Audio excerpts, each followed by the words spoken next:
All right, I'm getting ready for bed. So, my thoughts for today are change the way you look at things, and the things you look at change. Change the way you look at things, and the things you look at change. Guess it comes back around to glass half full, glass half empty, whole thought. And that's usually easier said than done. But if you change the way that you look at things, the things that you look at change.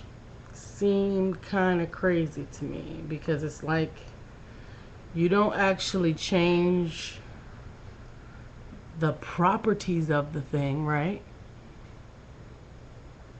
I mean, if you're looking at a glass that it is an 8-ounce glass of water and it has 4 ounces in it, you don't change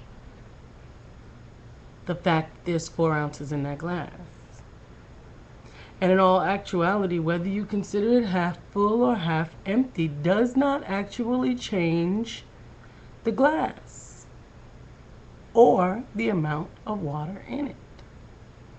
So, what does that really mean? Change the way that you look at things, and the things that you look at will change. Is there any magic in it? Is it going to suddenly not be a 4-ounce glass of water, and all of a sudden it's more than a 4-ounce glass of water? Well, no, I don't think so. I think what changes is my response to it.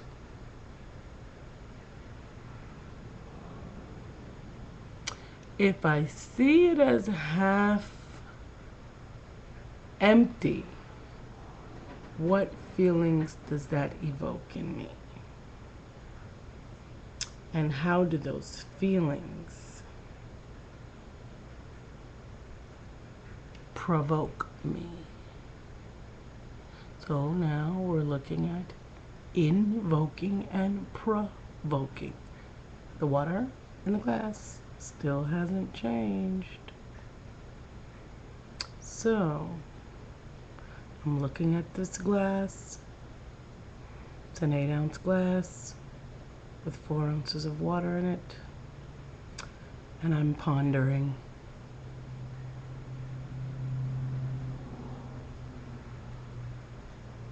Is it half full? Or is it half empty? And if it's half full, what does that invoke? And if it's half empty, what does that provoke?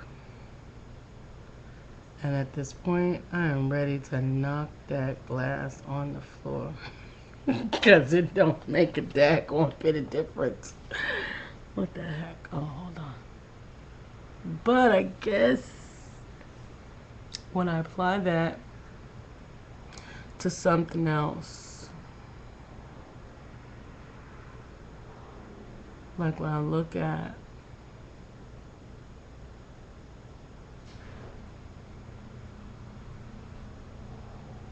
anything, if I look at my job, if I look at my life, if I look at anything, and instead of counting or pondering or considering or meditating on what's missing, I focus on what's there.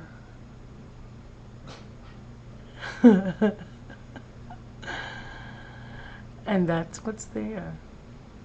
It's that little moment of a smile and a chuckle that we just shared. It's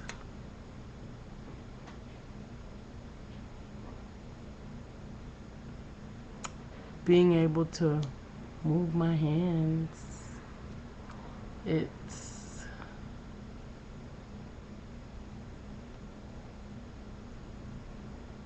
being able to be aggravated with my son because I have a son who is aggravating and living and breathing and has the activity of his limbs, and he's getting on my nerves because he has a mind that is always changing, and he has, you know, all of these wonderful disconnected thoughts as he enters into puberty. And as much as we aggravate each other, that's wonderful, because he could be sick,